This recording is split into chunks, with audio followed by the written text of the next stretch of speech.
la última reunión de este curso, que ha sido un poco más reducido y un poco azaroso eh, en cuanto a cuestiones, y que para más yo lo tomo como transición. Este curso 2023, 22-23 lo he tomado como transición del anterior y del que va a venir.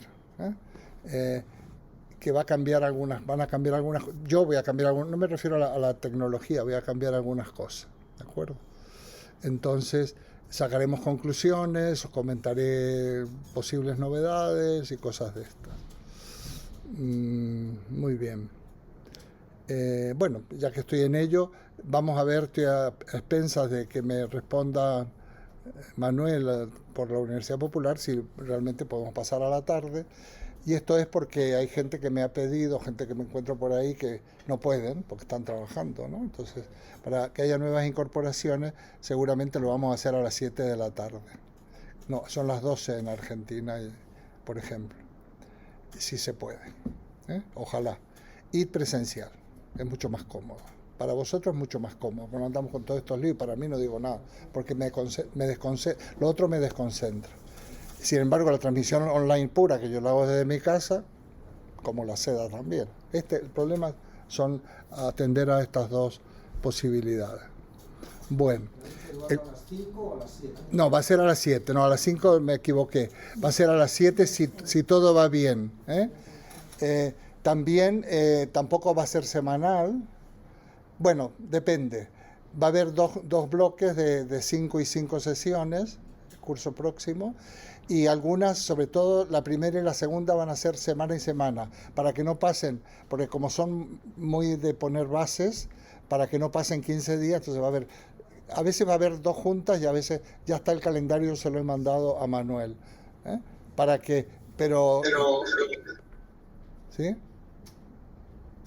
Está hecho, no, es que por ahí ha salido una voz, está hecho, digamos, tal como lo va a publicar la Universidad Popular.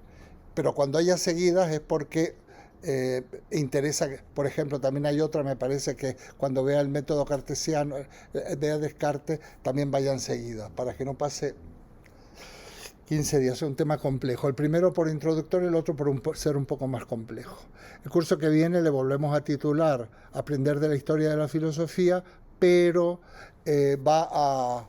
la dinámica, ya la contaré en su momento, y la voy a escribir también, va a estar publicada por la universidad, va a ser un poco diferente. Prácticamente va a ser que en cada época o cada autor que yo he seleccionado, no voy a explicar el autor. Aparte porque ya lo he explicado en esta propia universidad, ya lo hemos explicado mucho y hay muchas daré referencias y demás, pero voy a centrarlo en las interrogantes importantes de esa época o el autor que yo elija. Vamos a centrarlo, vamos a plantear, vamos a contextualizar ese problema y vamos a hacer un poco el traslado a la actual. Va a ser problemas además que siguen siendo problemas hoy en día, que se han ido replanteando y se han ido formulando a lo largo de la historia. Entonces, por ejemplo, hablábamos, y hoy podemos seguir hablando, hablábamos la reunión pasada de la crisis. Bueno, ¿qué crisis había en la época, por ejemplo, de Descartes? Pues ni más ni menos que la guerra de los 30 años. O sea, ¿qué crisis había en cada época? Por poner un ejemplo, ¿no? O qué proyecto de sociedad. Hay unas utopías interesantísimas. ¿Qué soluciones tomaron? Seguramente hablemos a lo mejor alguna parada en Maquiavelo, que es muy importante, cosas de este tipo. Bueno, entonces, aun no es historia de filosofía pura, es más bien aprender de la historia de filosofía, iluminar ciertos momentos, ¿no? Como si uno, ya lo he dicho muchas veces, va a un museo y de repente se para en un cuadro el guía y los demás lo ha ido pasando y ahí se detiene. O a veces en documentales se ilumina una determinada obra y es lo mismo que vamos a hacer nosotros. Entonces ahí agrandamos la imagen, enfocamos, agrandamos y nos vamos a mover en ese contexto, en ese tema, en la reunión que tengamos. Por supuesto que va a haber lectura sugerida, va a haber, seguramente vamos a hacer algunos ya lo tenéis, es una ventaja. Como hay el libro, el de la pregunta por el sentido, es un libro que va un poco en esta línea, pues si lo tenéis, os va a servir de base. Y luego ya veremos, pero básicamente de ese libro de Fundamentos de Filosofía, que es un libro que yo recojo prácticamente estos momentos y estas cuestiones, va a ser la base. ¿De acuerdo? Las instrucciones van a figurar y vamos a empezar en octubre. Yo es que me tomo siempre unos buenos recesos por muchos motivos, y entre otras cosas porque aprovecho para hacer otras cosas. Yo ahora no es que entre en vacaciones, sino que estoy haciendo otras cosas. Por ejemplo, hay una obra mía que nunca la hemos trabajado ni la he mencionado, que se llama sobre Giuseppe Peano, que es un trabajo de bastante profundidad, me llevó muchos años, que me lo publicó la UNED hace ya 20 años justamente, no, 19. Y es un trabajo muy técnico y muy específico. Entonces yo lo publiqué en español en la UNED, pero ahora ya me he puesto en contacto y va a salir publicado en italiano. No hay ningún libro bueno, sobre este autor, sobre este matemático. Hay artículos, algunos poquitos, y no existe ningún libro que abarque toda su obra. Y el único que había era el mío del 2004 y sigue siendo el único. ¿Eh? ¿Por qué? Y es muy importante. ¿Eh? Tan importante que Bertrand Russell, en sus memorias, dice que se considera su discípulo y además que para él fue un descubrimiento y que escribe los Principia Mathematica a raíz de encontrarse con Peano en el Congreso de París de 1900, ¿no? ¿Qué pasó? Bueno, hay razones. Sabéis que a veces en la historia del pensamiento, y no solo del pensamiento, algunas personas se las arrincona o se las ningunea o se las deja a un lado por motivos fundamentalmente políticos, ¿eh? Fundamentalmente políticos. Y en la época de Peano, el gran filósofo italiano, y que era un poco, era Benedetto Croce. Hoy en día, si Italia estudia historia de la filosofía en 3 cursos del bachillerato, 3 cursos que aquí tenemos en uno, y en algunos países ninguno, ya lo hemos hablado, es porque el historicismo de Croce, que no está mal, quiero decir, que están preparadísimos, saben historia de la filosofía 3 años enteros, 3 cursos seguidos.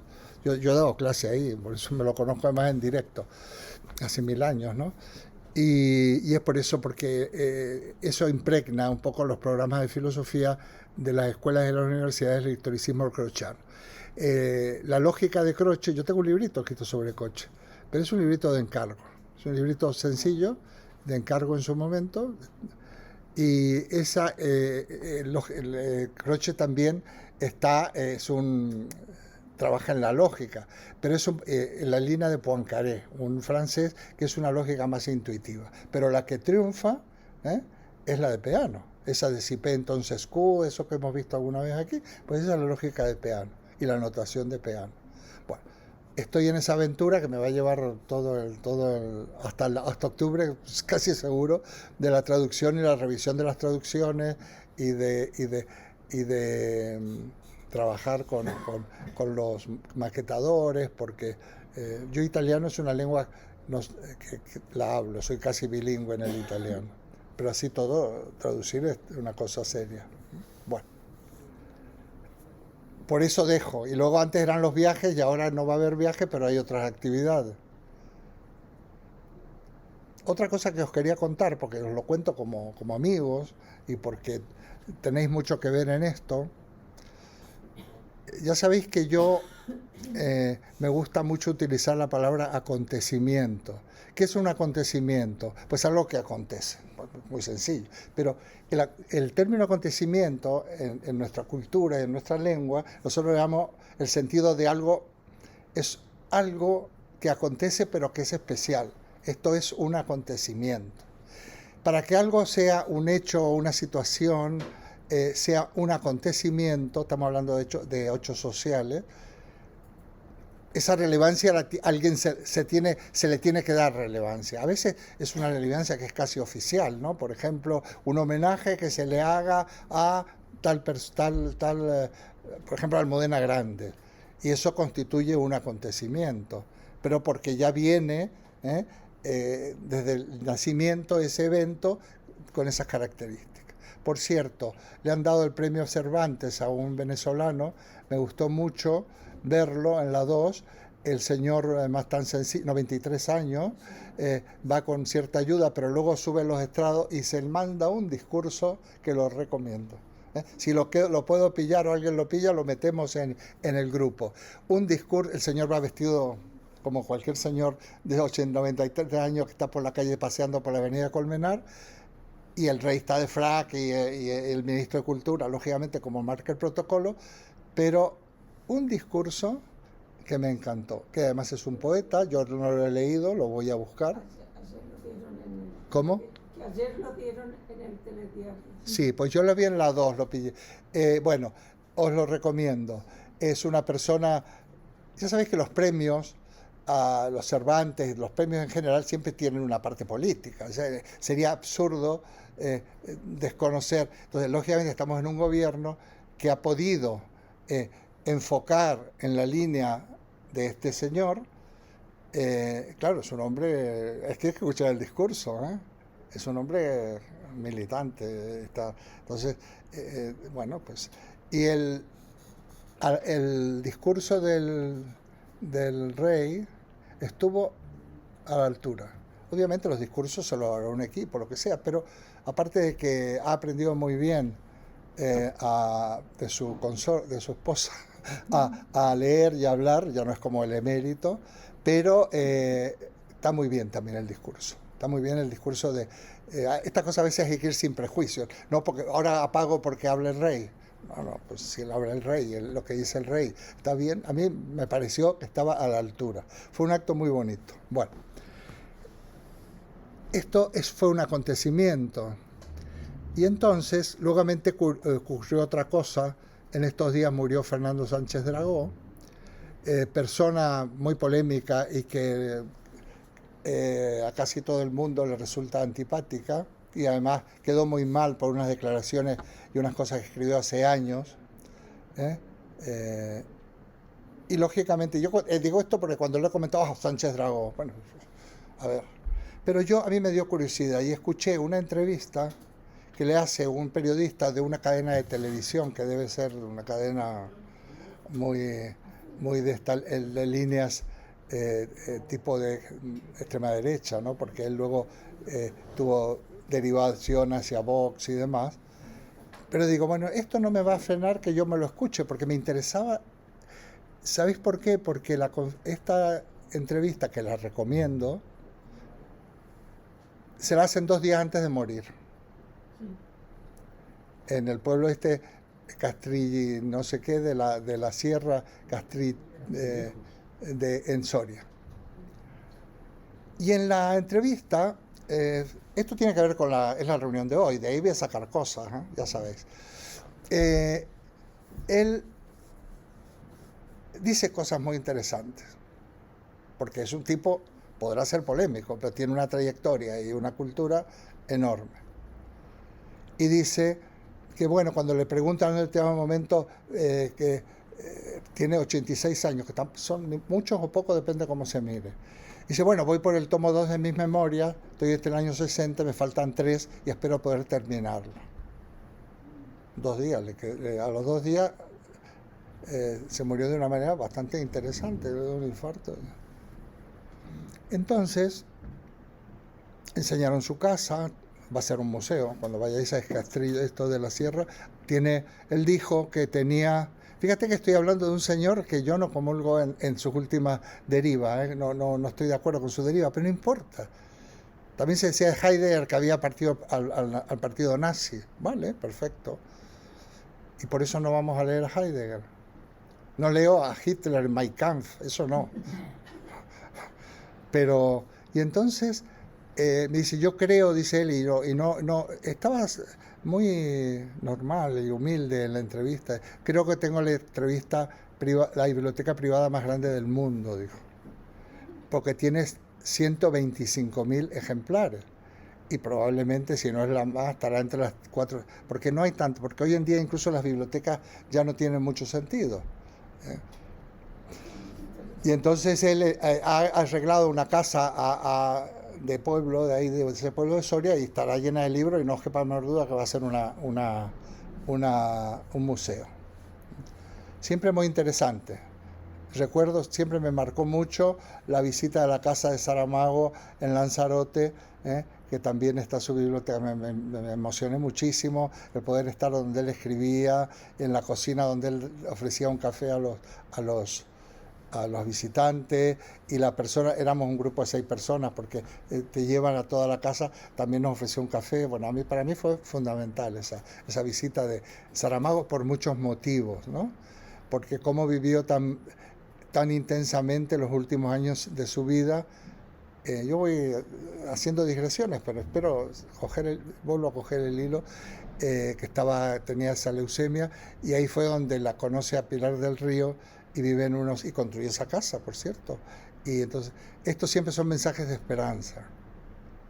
Yo últimamente me dedico a dar mensajes de esperanza a mis colegas ancianos, porque de verdad puede ser la mejor etapa de la vida. Yo así lo vivo, María Inés, que está en el otro lado, ya hemos hablado de este tema. Bueno, pues del mismo modo va a ser un museo interesantísimo la casa de este señor. En un determinado momento, bueno, le preguntan muchas cosas, ¿no?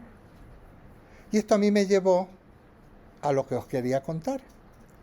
Resulta, yo he dicho muchas veces que un filósofo es filósofo las 24 horas del día, y que eso no es de formación profesional. Si yo fuera banquero o cajero de un banco, o incluso profesor en el sentido académico, las 24 horas del día podría ser un problema serio, mental. Pero es que como ser filósofo no es una profesión, que también puede ser una parte, es una actitud ante la vida, que yo siempre he dicho que somos todos, entonces lo somos siempre. Porque siempre, si estamos despiertos, nos cuestionamos, estamos indagando, queremos encontrar respuestas que muchas veces no las encontramos, pero no importa, simplemente el camino de la búsqueda es apasionante. Entonces, me podéis entender perfectamente, mis amigos de aquí, qué quiero decir yo cuando digo que soy filósofo las 24 horas del día, porque lo somos todos. Pero esto me lleva a otra cosa. ¿Y por qué me comparo con Saramago, con Sánchez Dragó? Porque tengo una edad avanzada. Entonces, si yo tengo la suerte, que la estoy teniendo, de poder dejar un legado ordenado, es que mi legado no es que vaya a ser importante, pero es lo que yo he hecho en la vida. Por ejemplo, este libro de Peano para mí es emblemático. Si yo no lo publico, nadie sabe que existe. Sí, tú sí, y además lo tendrás. Entonces, os aseguro que ese libro no es una libro, ni siquiera lo recomiendo para que os pongáis a leer, porque es un libro técnico.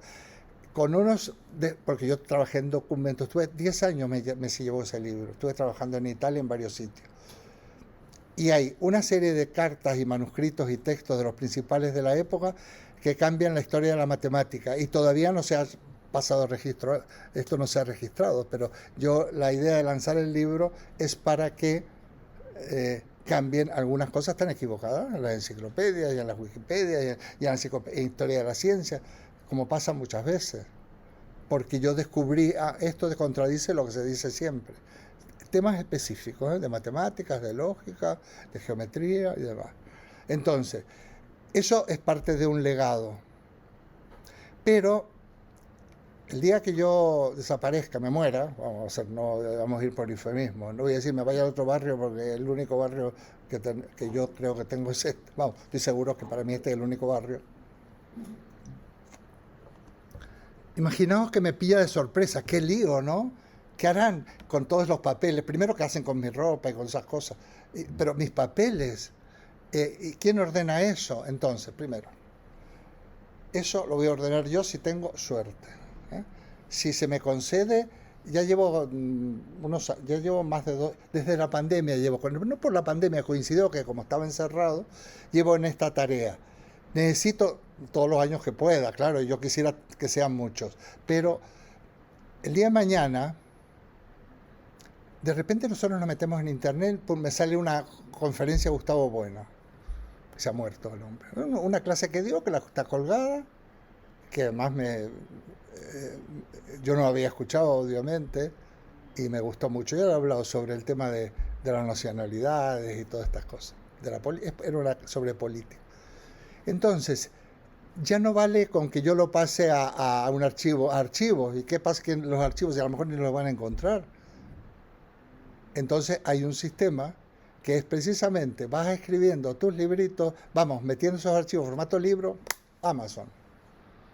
Protestemos contra esto, porque los libreros protesten, pero el librero de aquí no me va, nunca, ni siquiera quiso vender los libros porque, digo, pero si esto me hacéis el favor, lo van a comprar los de la Universidad Popular.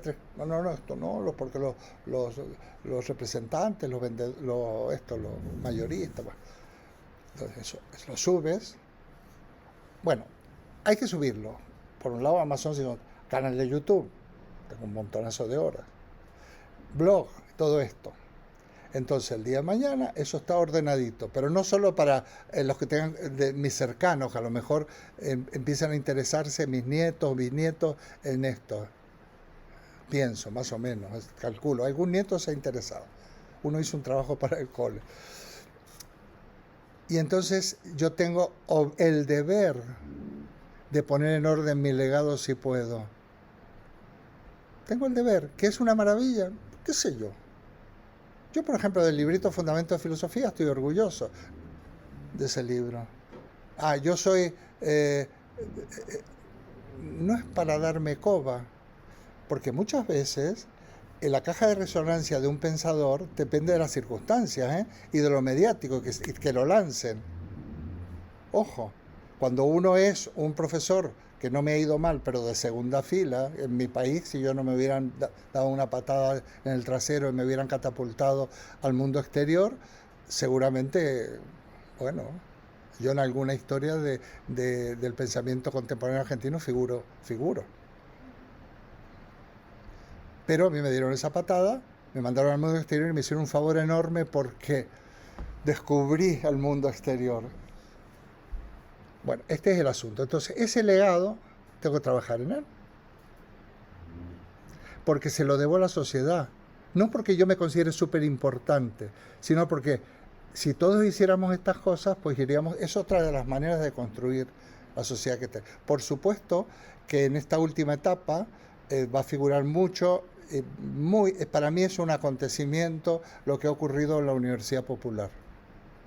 Un acontecimiento que si lo cuentas, ni se lo creen. Digo, por ahí. Tienes que explicar, pero ¿eso cómo es? Bueno, ¿cómo es? Es algo que ha pasado, ha ocurrido, pero hemos tenido la visión, no solo yo, de tomarlo como algo especial, ya sea la propia Universidad Popular, ya sea vosotros, que me avisa, porque yo no tengo ante quién hablar, no voy a hablar solo. Todo filósofo, todo comunicador de la filosofía, y los filósofos debemos serlo, tenemos que hablar ante alguien. Tiene que haber un diálogo, un toma y daca. Entonces va a ocupar un papel importante.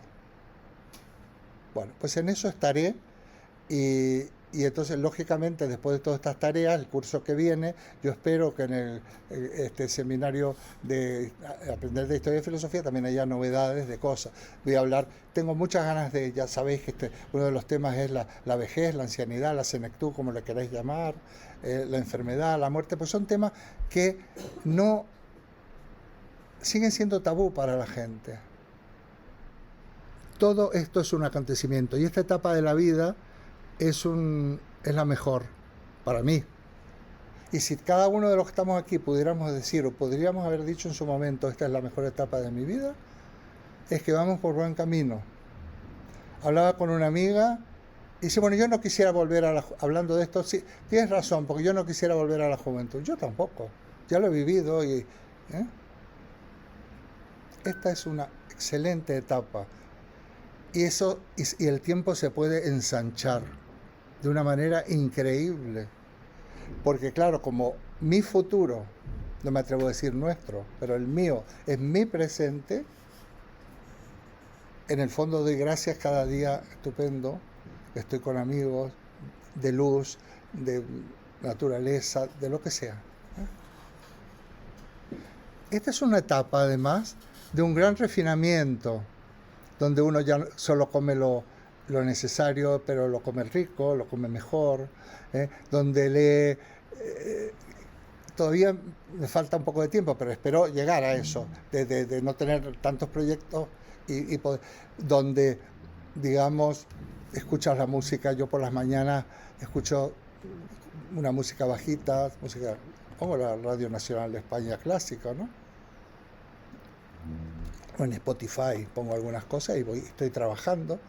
Ahora he descubierto una cosa que no, rarísima, dice, me lo había puesto, dice, pero de jazz, magnífica, de una de estas cosas que tiene Samsung no sé qué.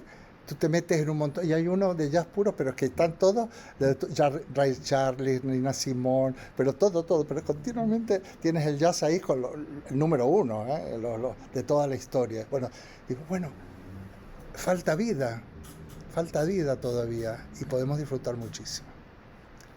Bueno, pues esto quería contaros, porque creo que una de las características de la filosofía actual, que yo dije la semana pasada que nos quedábamos un poco, que iba a nombrar ya parte de lo que había ocurrido y la esperanza o la desolación o lo que sea, es cómo tiene que cambiar la categoría filosófica.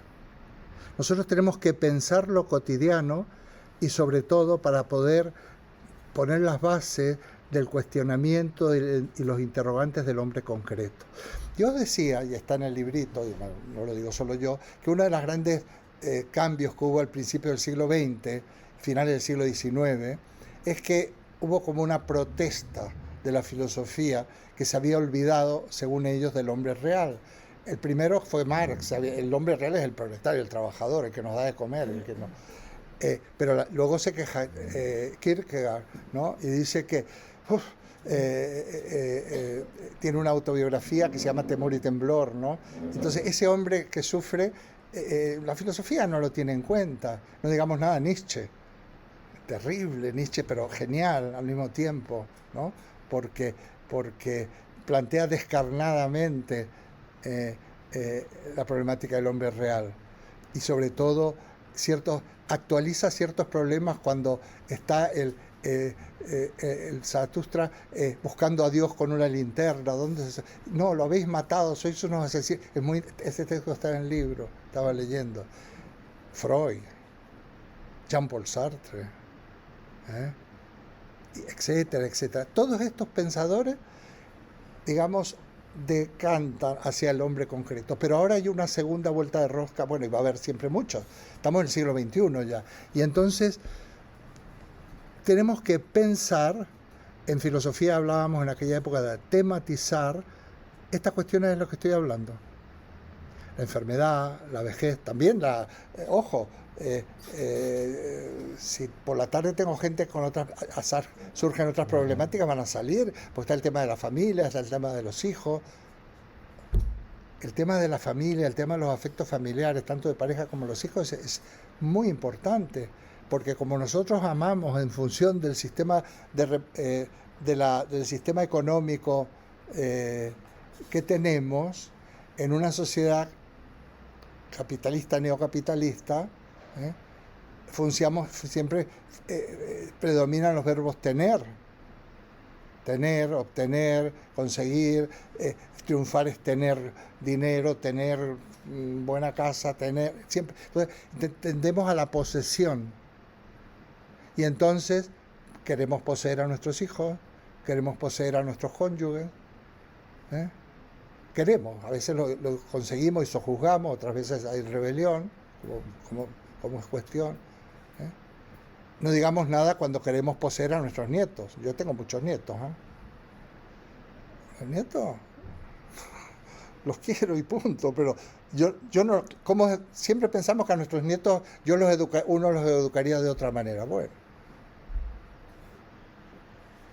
Entonces, digo porque por la tarde pueden surgir, tampoco es una clase de psicología, aquí hay unos espacios de psicología, pero como la filosofía se puede tematizar filosóficamente la problemática del hombre real, se puede hacer con una metodología filosófica. Hoy en día hay una serie de conceptos que no quieren decir nada. O nos libramos de esos conceptos y los dejamos solo para la poesía o no vamos a llegar a ninguna parte. Alma y cuerpo, bueno, hace muchísimo que ha sido derogada el alma, lo único que la podemos usar es el sentido poético. Lo quiero con toda mi alma.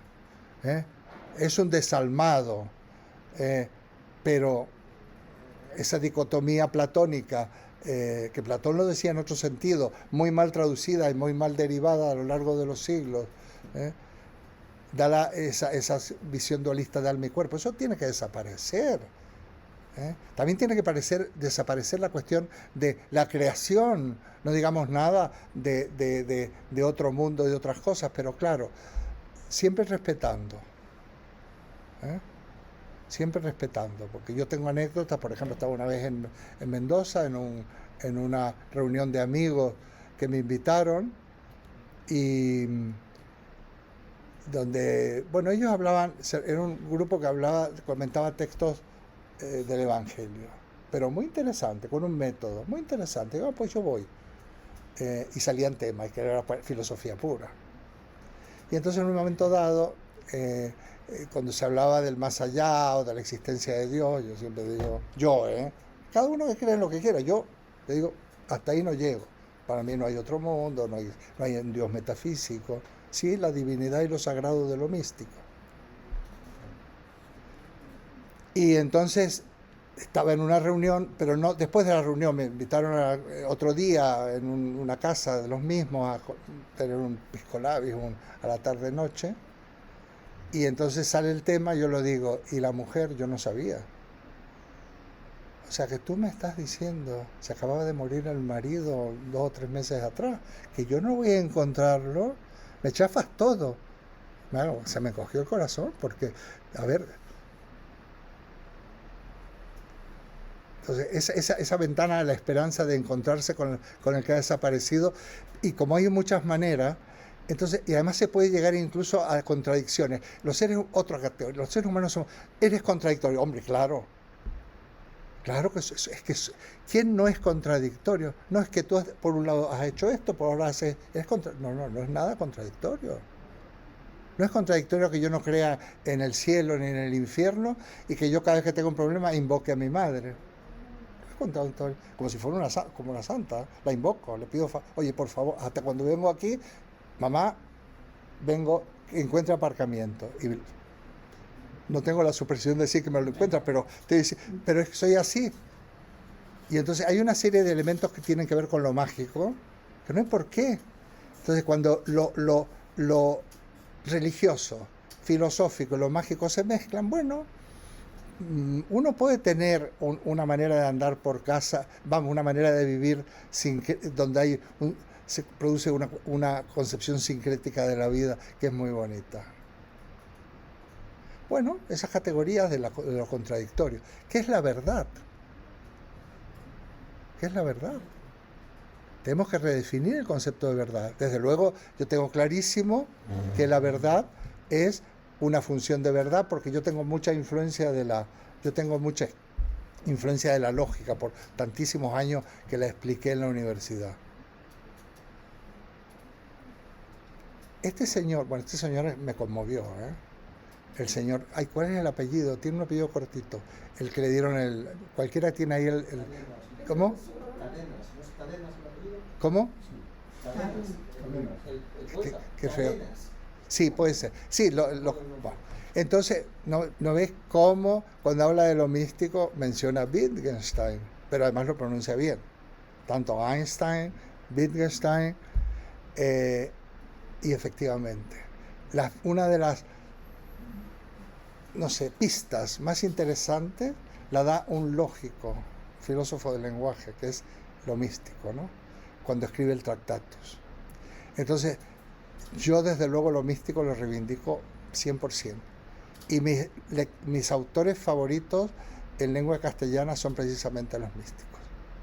Pero entonces, que a mí Santa Teresa me diga muchas cosas, o otros místicos como Jacob Böhme, alemanes, de otros.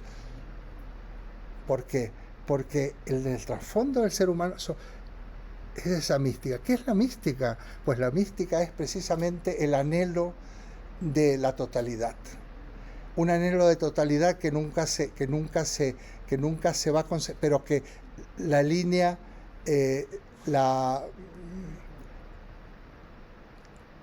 tiene que ver también, la totalidad tampoco también es la utopía, ¿no? Y entonces, esa totalidad a la cual estamos impelidos, no sabemos cómo, ni por qué, ni de qué maneras, pero que lo estamos, eso es lo místico. Y el poder dejarse sobrecoger por lo místico es la dimensión, para mí, más patente de la religiosidad presente en el ser humano. Y además es constitutiva. Por eso, cuando Kant dice, a inicios de la crítica de la razón pura, tiene la razón humana este singular destino, de verse acosada por cuestiones, son las preguntas metafísicas. Dice, bueno, son inevitables pero no tienen respuesta. No confundamos, dice Kant, que tengamos la pregunta no quiere decir que eso nos lleve a ninguna parte. Por ejemplo, existe Dios y cosas de estas. Bueno, la tenemos. De hecho, que el origen, el huevo, que es primero el huevo o la gallina, las tenemos. Pero no confundamos digamos, el aparato o el órgano mental, por decir. O sea, por ejemplo, el horizonte no existe, pero nuestro ojo lo proyecta. Pero bueno. Esto significa que habría que ir definiendo algunas categorías. ¿Para qué sirven los términos filosóficos? Los términos filosóficos sirven para ponerle nombre a las cosas. Dice ¿qué significa? En una de las obras de Heidegger, hablando de que el filósofo, en qué significa pensar, en Basisdenken, y también los poetas, en realidad comparte con los poetas aquellos que le ponen nombre a las cosas. Y en el primer capítulo de ese libro de Peano, que está pura biología y matemática, es precisamente como una especie de ensayo de fábula, en donde digo cómo surge el lenguaje. No es científica esa parte, porque lo introduzco de una parte un poco poética, porque yo tengo la rama poética o la vena poética. Fijaos, en la Biblia, eso se llama la eficacia de la palabra divina, se llama en teología. No he estudiado teología, pero no para ser cura, sacerdote. Dios tiene la capacidad de cuando Dios nombra, crea. Es tan potente su... Bueno, es muy interesante porque nosotros también creamos con el nombre. Nosotros ponemos nombre a las cosas, creamos. Y las cosas que no le podemos nombrar o no existen o están muy confusas. De ahí la importancia, por ejemplo, está María José, de que cuando un paciente es capaz de expresar lo que le ocurre, de nombrarlo, ya empieza la historia. Empieza el proceso, digamos, hacia la terapéutico, porque al principio, la mayoría de las veces, no sabemos lo que nos pasa. Y ni siquiera porque no solo ya no lo podemos nombrar a los demás, sino que ni siquiera lo podemos nombrar para nosotros mismos. Bueno, es muy importante a veces el procedimiento de si yo lo nombro a los demás, me aclaro, yo con personas amigas, cuando pienso algo de, a ver, te lo voy a contar. Pero no para dar una clase, no. Esto porque cuando lo cuento, es realmente cuando lo nombro, y cuando lo nombro, lo voy digamos, aprehendiendo, aferrando, ¿no? Bueno, los poetas, los filósofos ponen nombre a las cosas. Entonces, y de ahí que el lenguaje, hay que reconstituir esa terminología filosófica, Kant le llamaría categorías también, conceptos, categorías, hasta son las ideas de Platón, las ideas de Platón no son una especie de entelequias que están navegando en el mundo de las ideas, ¿no?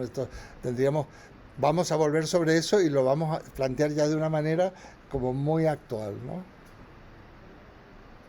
Y en el poder nombrar esas cosas, porque hay muchos errores que han producido en la vida, digamos, mucha angustia y mucho dolor y muchas guerras, interpretación nefasta y traducciones nefastas de los textos sagrados, nuestros y de otros, supongo, y por otra parte introyectados, por ejemplo, todo lo que sé yo, ese dualismo magniqueo de que el cuerpo es malo y el alma es buena, los pecados de la carne. Yo cuando era niño decía que eran los pecados de la carne.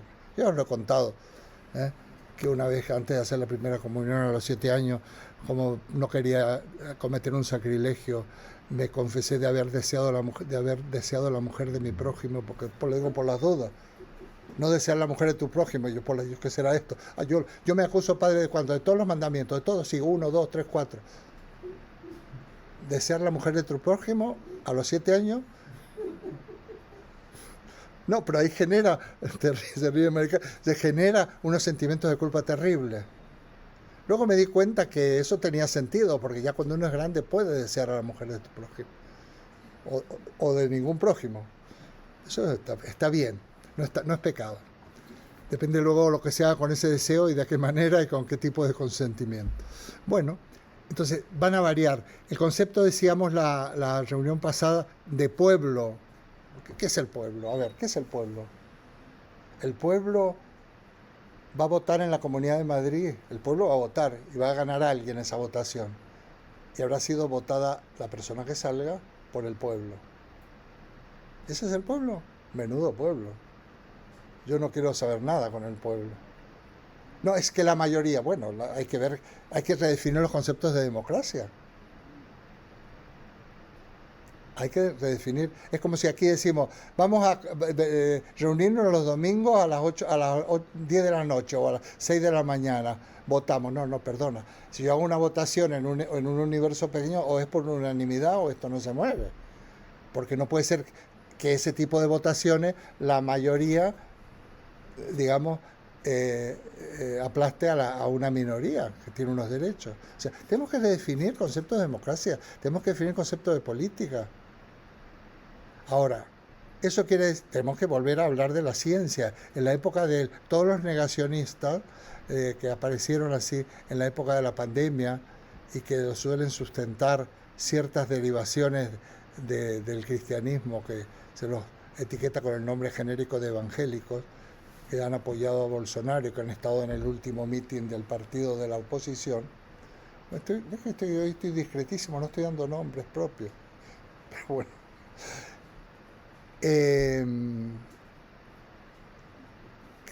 Me he perdido.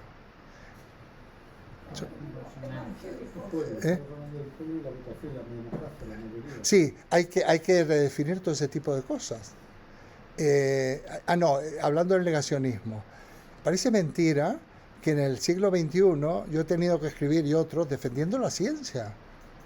A ver, que no se puede hacer de la ciencia una religión, pero la ciencia, o confiamos en la ciencia. Mira, si yo no hubiera confiado en la ciencia, no estoy hablando en este momento, que deja de tontería. Y si no me hubiera vacunado.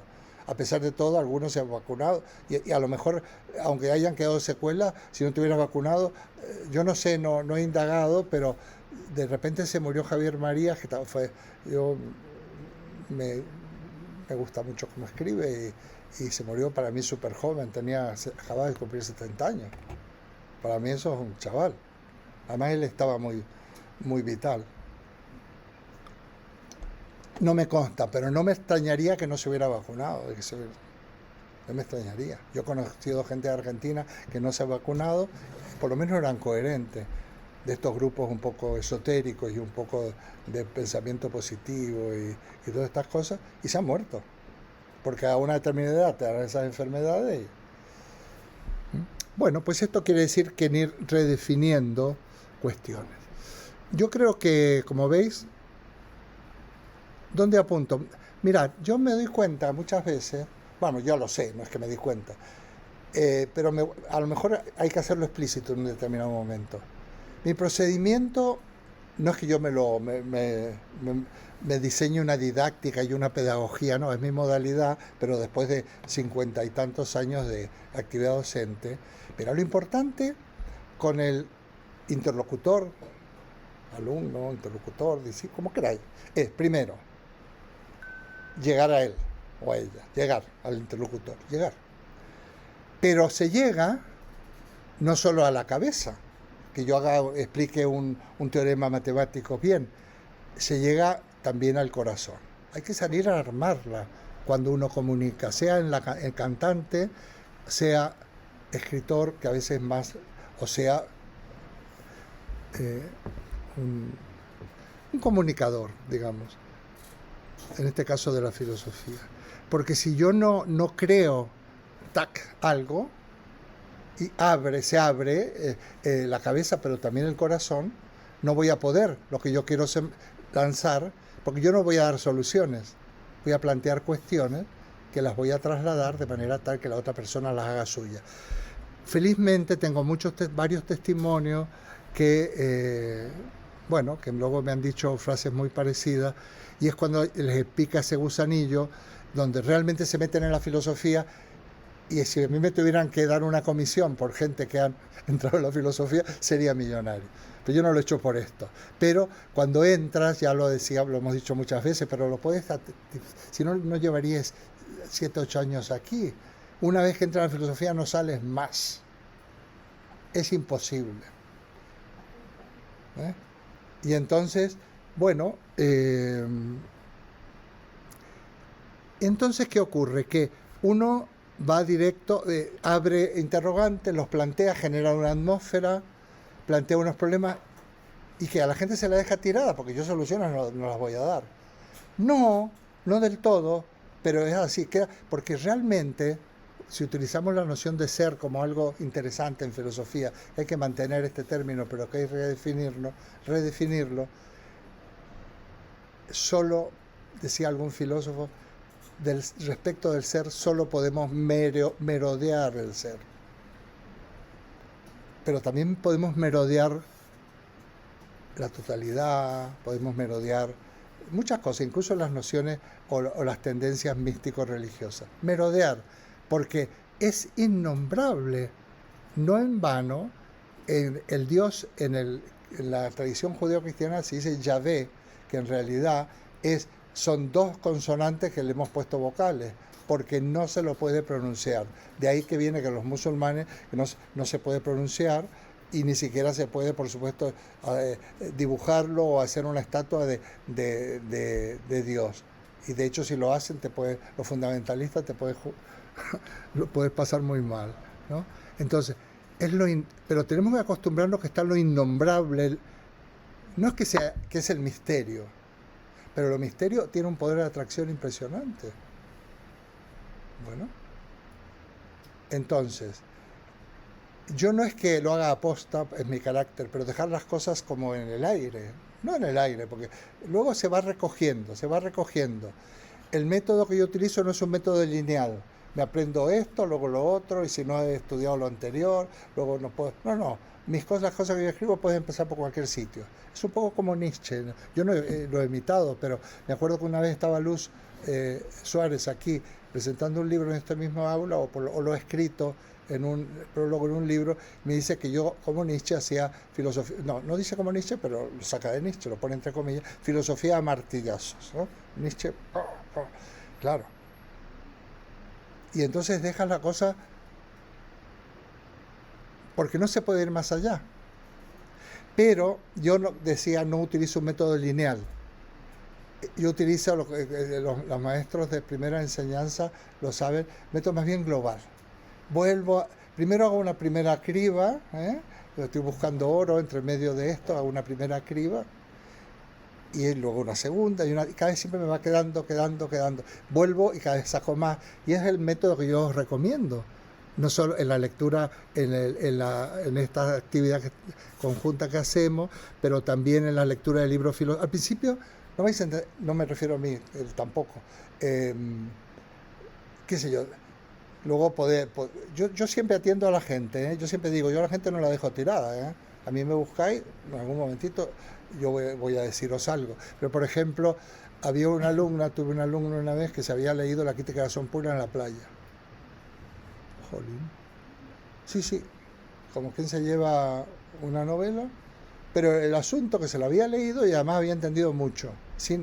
Pero bueno, hay obras filosóficas que necesitan un poco una introducción. Pero así todo, yo aconsejo siempre, cuando uno lee un libro de filosofía, leerlo de corrido. No te pares a ir a buscar, no te pares ahí, te vas al diccionario. No, léelo de corrido, algo se te va a quedar. Es preferible leer 10 veces una obra filosófica, vas a tardar menos tiempo, porque cada vez que vuelvas vas a coger más y más y más y más y más, que hacer una cuestión tediosa de que, como no he entendido esto, no doy paso al párrafo siguiente. Pues en esta clase es lo mismo, porque lo que se quiere transmitir, lo que yo quiero transmitir, porque al fin y al cabo los filósofos somos portavoces, esto no es nada rimbombante. Los filósofos nos vamos acostumbrando, los filósofos más que nos dedicamos a esto, además de ser el filósofo que somos por ser seres humanos, digamos, somos portavoces de una época y de unas situaciones. Entonces, como vivimos en este mundo, vamos nombrando, vamos alumbrando, enfocando, como lo decía Sócrates. ¿Qué es una ventana? Pues mira aquello, mirad bien. O en un cuadro, ¿dónde? O en el paisaje, espera, y terminas enfocándole. Entonces ya vas a ver por ti mismo, no te tengo que decir lo que tienes que ver, yo lo señalo. Por eso que digamos, enseñar es una manera, enseñar, que es muy bonito, aquí tengo maestras, enseñar es enseñar literalmente, indicar, eso es enseñar, no adoctrinar o demás. Entonces, bueno, hemos ido señalando cosas.